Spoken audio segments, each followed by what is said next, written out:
Hello friends, मैं हूं सचिन और आज की कहानी है नमक का दरोगा, जिसे लिखा है मुंशी प्रेमचंद ने।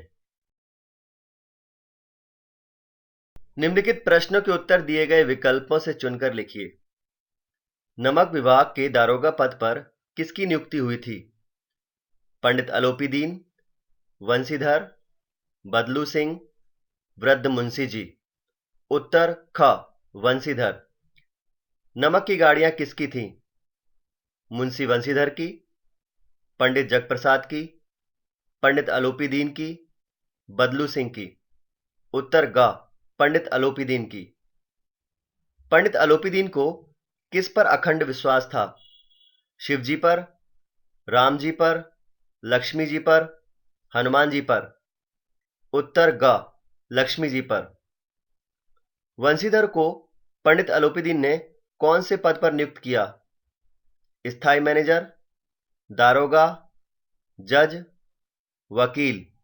उत्तर का, स्थायी मैनेजर। निम्नलिखित प्रश्नों के उत्तर एक वाक्य में लिखिए। वंशीधर किस विभाग के दारोगा थे? वंशीधर नमक विभाग के दारोगा थे। वंशीधर ने पुल पर क्या देखा? वंशीधर ने देखा कि गाड़ियों की एक लंबी कतार पुल के पार जा रही है। पंडित अलोपी दीन को किसने हिरासत में लिया? नमक के दरोगा के कहने पर जमादार बदलू सिंह ने पंडित अलोपी दीन को हिरासत में लिया। मुकदमे में किसकी जीत हुई? मुकदमे में पंडित अलोपी दीन की जीत हुई। वंशीधर की माता की कौन सी कामना मिट्टी में मिल गई? वंशीधर की माता की जगन्नाथ और रामेश्वर की यात्रा करने की कामना मिट्टी में मिल गई। निम्नलिखित प्रश्नों के उत्तर 2-3 वाक्यों में लिखिए। वृद्ध मुंशी जी क्यों फूले न समाये?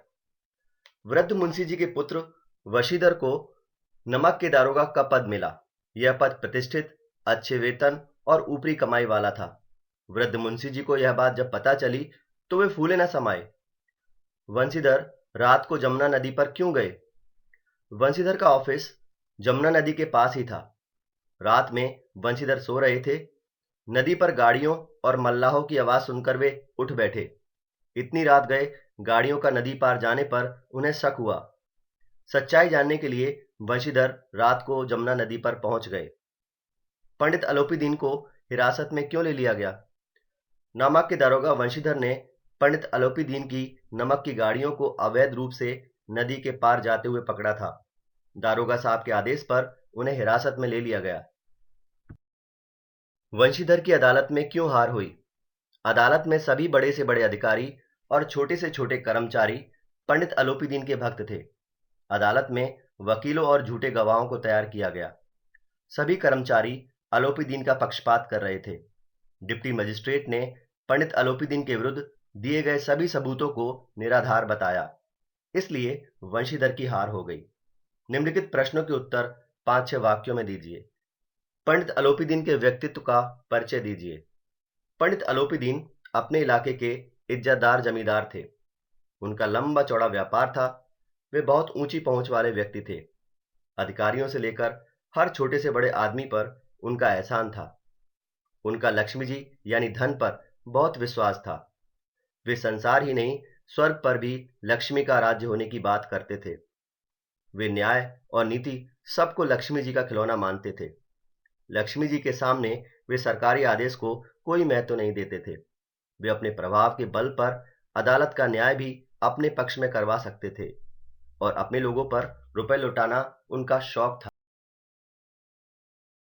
फ्रेंड्स, मैं हूं सचिन और आज की कहानी है नमक का दरोगा, जिसे लिखा है मुंशी प्रेमचंद ने।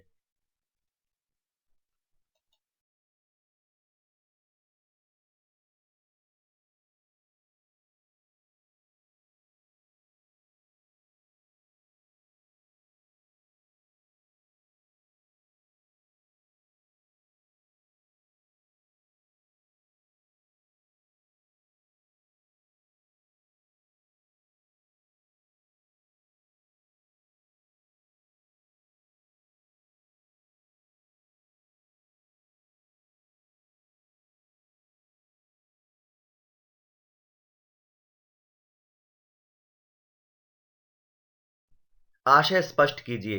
न्याय और नीति सब लक्ष्मी के ही खिलौने हैं। देश और समाज न्याय और नीति के हिसाब से ही चलता है। नियम कानून के विरुद्ध कोई काम करने पर दंड की व्यवस्था होती है।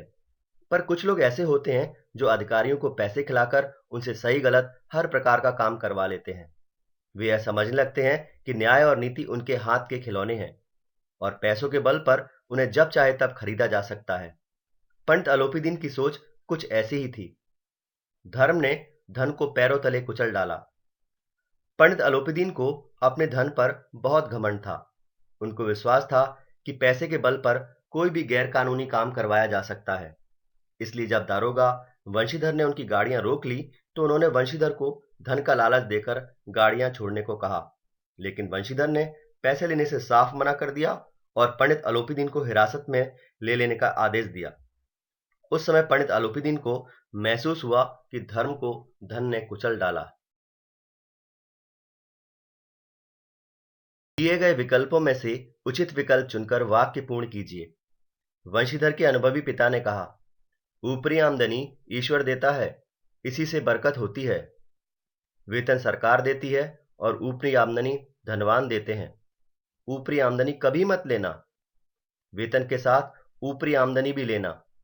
क ऊपरी आमदनी ईश्वर देता है, इसी से बरकत होती है। पंडित अलोपीदीन को वंशीधर उत्तर देता है, पैसे से निपटारा हो जाएगा।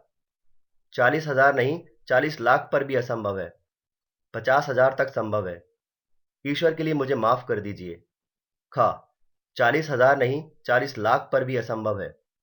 पंडित अलोपीदीन हंसकर बोले, ऐसी संतान को और क्या कहूं? हमारा भाग्य हुआ।